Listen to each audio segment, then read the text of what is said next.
এ নিয়ে আলোচনার জন্য এই মুহূর্তে রাজশাহীতে আছেন সহকর্মী সাইফুর রহমান রকি, তার সঙ্গে যুক্ত হচ্ছেন জেলার ভূমি বিভাগের সহকারী কমিশনার শামসুল ইসলাম। সরাসরি চলে যাব আলোচনায়।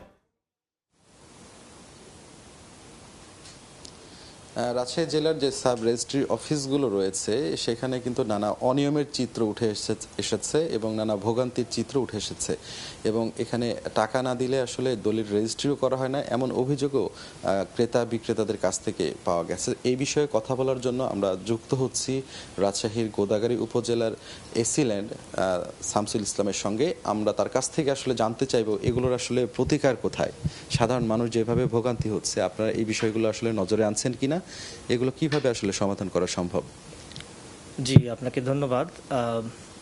আসলে প্রথমত একটি বিষয় হচ্ছে সাব রেজিস্ট্রি অফিস, সেটি হচ্ছে আইন মন্ত্রণালয়ের একটি অধীনস্থ বিভাগ এবং আমরা যারা এসিল্যান্ড অফিস বা উপজেলা ভূমি অফিস আছে সেটা হচ্ছে ভূমি মন্ত্রণালয়ের নিয়ন্ত্রণাধীন, সুতরাং সম্পূর্ণ আলাদা একটি দপ্তর। তারপরেও আমি বলবো যে সাব রেজিস্ট্রি অফিস হোক বা অন্য যে কোনো দপ্তরই হোক, অন্য যে কোনো ভূমি অফিসেই হোক, যে কোনো ধরনের জনভোগান্তি এবং পাবলিকের যে দুর্ভোগ সেটি কোনোভাবে মেনে নেওয়ার মতো নয়। বিশেষ করে বাড়তি টাকা নেওয়ার কথা যেটি আপনি বলছেন সেটি অবশ্যই অগ্রহণযোগ্য এবং যে কোনো মানদণ্ডে সেটি গ্রহণ করার মতো নয়। এই বিষয়ে আমরাও বিভিন্ন মিডিয়ার মাধ্যমে জানতে পেরেছি যে এই ধরনের কর্মকাণ্ড চলছে। তো এর বিরুদ্ধে আসলে বেশ কিছু পদক্ষেপ আমার মনে হয় যে জনগণের পক্ষ থেকেও নেওয়া দরকার এবং যারা কর্তৃপক্ষ আছেন তারাও এটা বিষয়ে আরও একটু দৃষ্টি দিতে পারেন। জনগণের পক্ষ থেকে আমি বলবো যে আসলে যারা জনগণ আছেন তারা নিজেদের জমি জমাকে কিন্তু নিজের সন্তানের চাইতেও বেশি ভালোবাসেন। তো এই জমি জমা হস্তান্তর ইত্যাদি কাজ করতে গিয়ে তাদের নিজের জমি সম্পর্কে একটু জানতে হবে এবং একটু দলিল সম্পর্কে, নিজের জমি জমার কাগজপত্র সম্পর্কে একটু নিজেদের নলেজটাকে আরেকটু ডেভেলপ করতে হবে।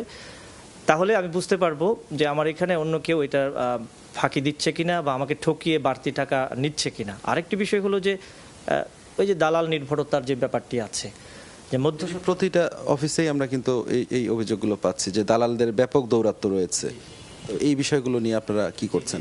এখন এই যে দালাল নির্ভরতাটা তৈরি হচ্ছে কিন্তু আমাদের অসচেতনতার কারণে। আমি বলবো যে যারা গ্রাহক এন্ডে আছেন তারা তাদের যদি একটু সচেতনতার লেভেলটাকে একটু বৃদ্ধি করেন তাহলে এই দালাল নির্ভরতাটা কমিয়ে আনা সম্ভব এবং তাহলে কিন্তু ওই মধ্যস্বত্বভোগী যে শ্রেণীটা আছে সেগুলো কিন্তু তারা খুব একটা সুযোগ পাবেন না। আরেকটি বিষয় হচ্ছে যে সমিতির নামে তো চাঁদা তোলা হচ্ছে, সেই বিষয়টাও তো রয়েছে, এগুলো তো গ্রাহকদের ভোগান্তি বাড়াচ্ছে। জি, আপনি সঠিক বলেছেন। আমরাও শুনেছি বিভিন্ন জায়গায় যে সমিতির নামে যে চাঁদাটি তোলা হচ্ছে সেটির আসলে কোনো আইনি ভিত্তি নেই বলে আমি যতদূর জানি এবং সমিতির নামে বলতে দলিল লেখক যারা আছেন তাদের একটি নির্ধারিত ফি থাকা উচিত বলে আমি মনে করি।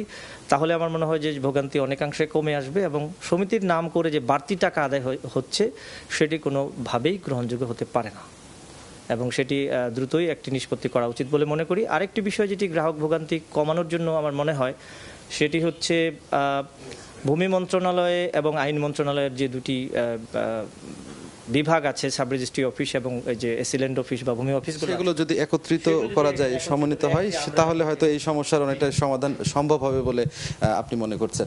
ধন্যবাদ। আমাদের সঙ্গে এতক্ষণ যুক্ত ছিলেন গোদাগাড়ী উপজেলার এসিল্যান্ড শামসুল ইসলাম। আপনারা শুনছিলেন তিনি আসলে নানাভাবে আসলে এই সমস্যা সংকট উত্তরণের জন্য আসলে কথা বলেছেন। এগুলো যদি সম্ভব হয় দ্রুত কার্যকর করা, তাহলে ভোগান্তি কমে আসবে বলে তিনি মনে করেন। তো এই ছিল আমার কাছে রাজশাহীর গোদাগাড়ী থেকে এখন পর্যন্ত সর্বশেষ। রাজশাহীর গোদাগাড়ী থেকে সহকর্মী সাইফুর রহমান রকি এবং তার সঙ্গে ছিলেন উপজেলার এসিল্যান্ড। রাজশাহী ঈদ লাগছে মনে, বিকাশ পেমেন্ট সবখানে। দেশ জুড়ে বিকাশ পেমেন্টে পাচ্ছেন ৮,000